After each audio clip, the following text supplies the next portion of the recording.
chilly Monday evening. So, it's winter, old Cigaris is in its little home for a few months, so I thought I'd do a bit of tinkering.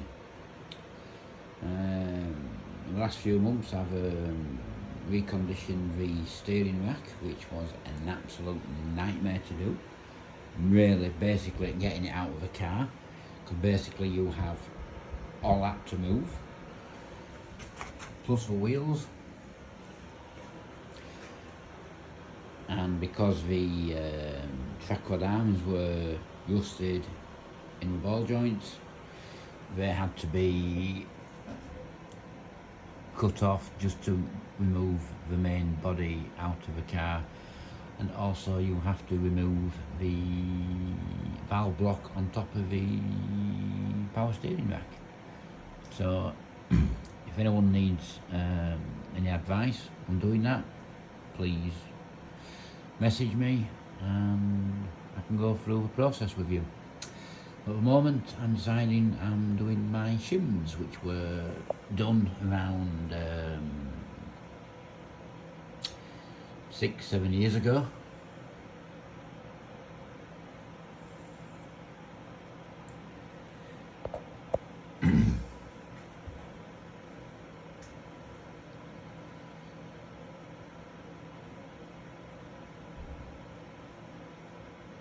And I decided I'm going to do them again.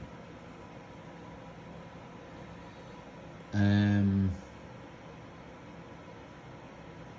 I just thought I'd just go through quickly if anyone deciding to tackle this job themselves.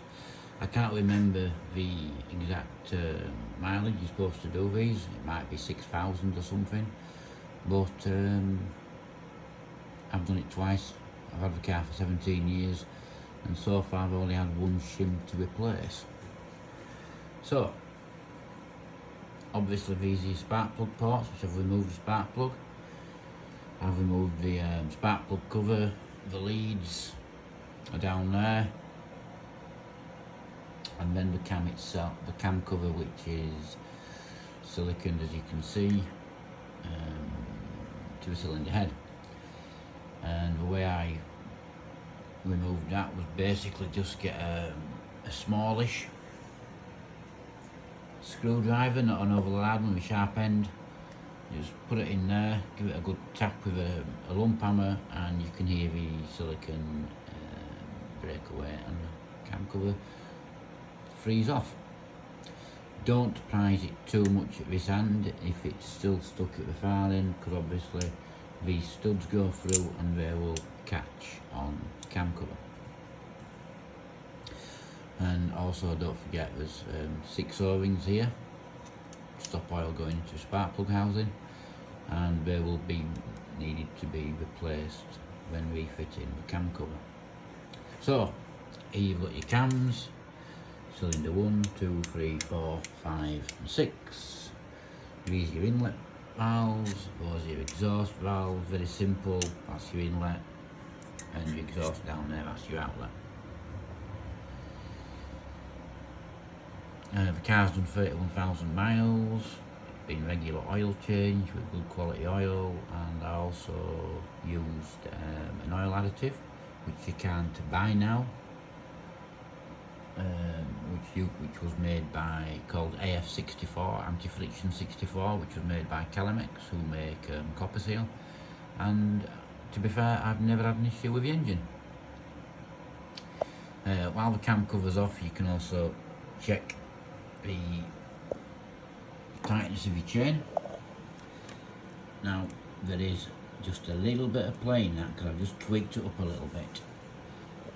To tweak it up, that is your adjuster there, a 14mm spanner and a 7mm spanner to go on the end. You slacken that nut off and you just tweak it up with that, and I've only moved it a couple of degrees. If it is slightly slack, as you can see on the cam cover, it does interfere with it. And the other point out as well on the cam cover is that these collars here, they are removable, so don't lose those either. So I've already done most of the, I've already done about half the engine. And how do you go about doing it? Basically you need a 22mm spanner on your crank nut, which is down there. Access is tight, so a shortish spanner with a straight head is best. You can either get a ring spanner if you can find a straight one, or cut the end off and re-weld it to make it suit, or just use the open-ended spanner and keep rotating it round.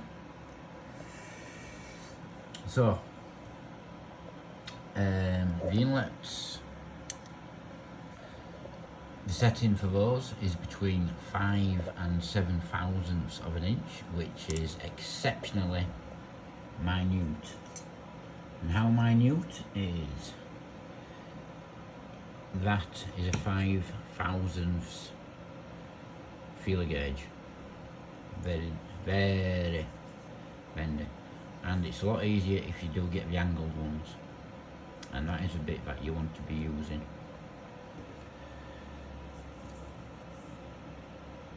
Now what is 5 thousandths of an inch? Well, imagine an inch of this material, and then it's cut into 1,000 slices. So 5 thousandths of an inch is 5 slices put together, which is that thickness. And the exhaust valves, they are between 10 and 12 thousandths. So that is 10,000, which is basically double the 5 thousandths. Still exceptionally thin. To do this properly, I did get a new set of feeler gauges. If you've got some old ones kicking around from your granddad's toolbox, just buy some new ones. I got a set of these angled ones with a set of straight ones for £13 from Amazon, and I've measured them with high quality verniers, and they are exact. So how do you measure your, so what are we looking for exactly? Well, let's go through the components. Obviously that's your valve spring with your valve internally, and then you've got your bucket there, and in the middle of the bucket sits your shims, and the shims are pushed down by what is called a finger follower, and that comes off a separate shaft there. The lobe on the cam, as it goes round, it hits the finger follower and then it pushes the valve down. So when we are measuring the gap between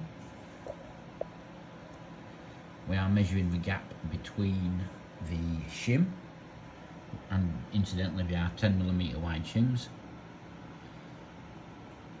and the finger follower, not the bottom of the cam lobe and the top of the finger follower. You are better getting a shim kit for this, for such a job. The shim kit I bought from Racing Green TVR about 8 years ago, and they are actually called Pro X shims, which are also used for motorcycles. And there's a new box. I don't believe Racing Green sells these now, but if you look online for Pro X shims, I purchased these from a company called 24MX, which I believe is an overseas company. And the sets were £60 each. I bought 2 of them. Ranging from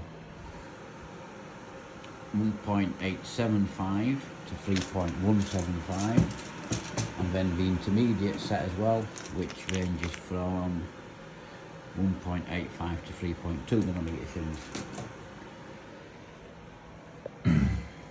Now the engine on this particular car, touch wood, I've never had an issue with it.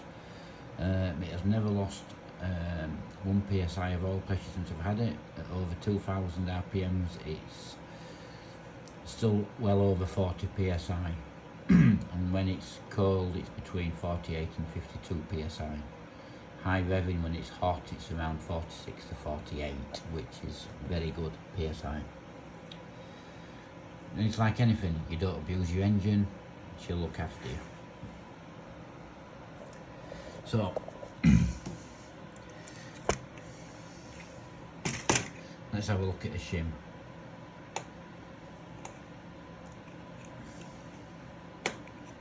That is a 2.4 shim, as you can see. They are stamped up. On the bottom they are laser etched with what they are, in case you drop them. And these are in millimeters, so they are 2.4 millimeters. That one is 2.4 millimeters wide. I've had it in the verniers and the bob on. So, where's my latest set of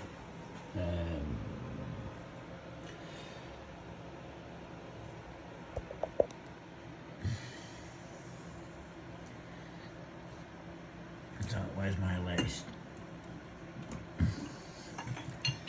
So we'll just put the spanner on my nut, on my bolt, sorry. Slowly move it around until we get to a set of lobes that are pointing up. So here we are on cylinder 5, and my inlets are pointing up, so I want to measure those. So they want to be between 5 and 7 thousandths. So I take my 5 thousandths feeler gauge, put it in between the shim and the finger follower, and it's a little bit slack.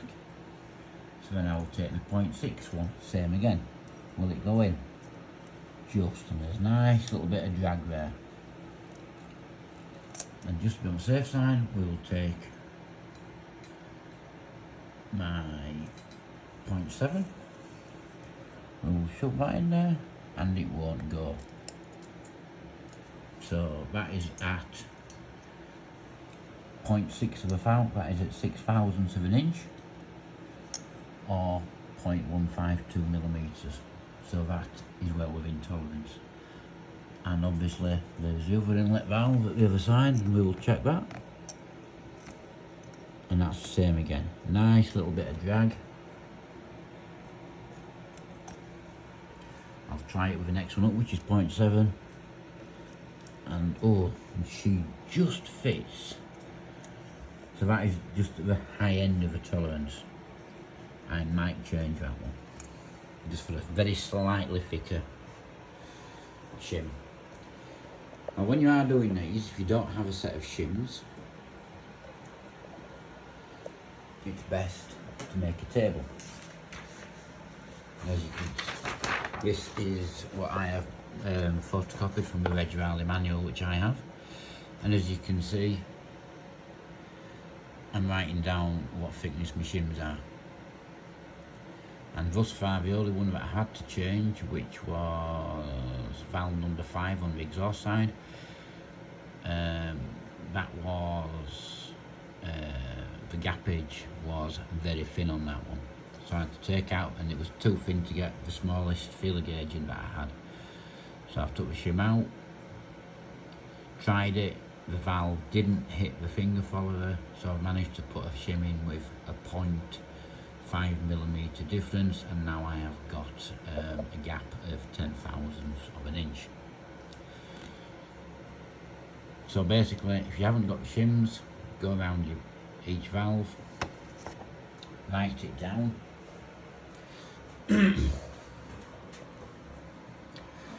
then you can ring up a part stockist place, i.e. Racing Green, TVR Power. The few TVR garages are out there. If you just Google TVR parts, tell them what shim sizes you want. So basically, if you can't get the finished feeler gauge in, your gap is too small, so you will need a smaller shim to make up the difference. If the gap is too big, when you put your largest feeler gauge in, you need a larger shim to reduce the gappage. Yes, it can be a bit confusing, but once you've done it a few times and you've worked it out in your head, pretty straightforward. So do it when you're not getting distracted, and also don't do it when you're tired.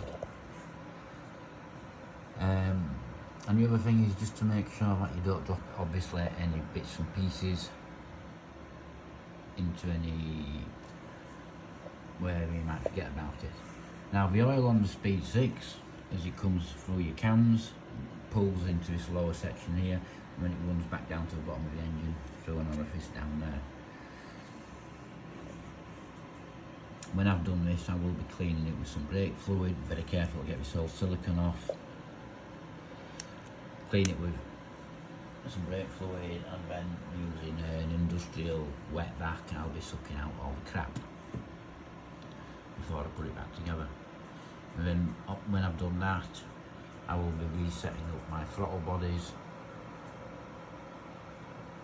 of which you will need, well, you'll see what I need because I'll video it, but you will need an airflow meter to make sure all the throttle bodies are set the same, and the TVR software to reset the electric side of it. And that's pretty much it. Thank you very much.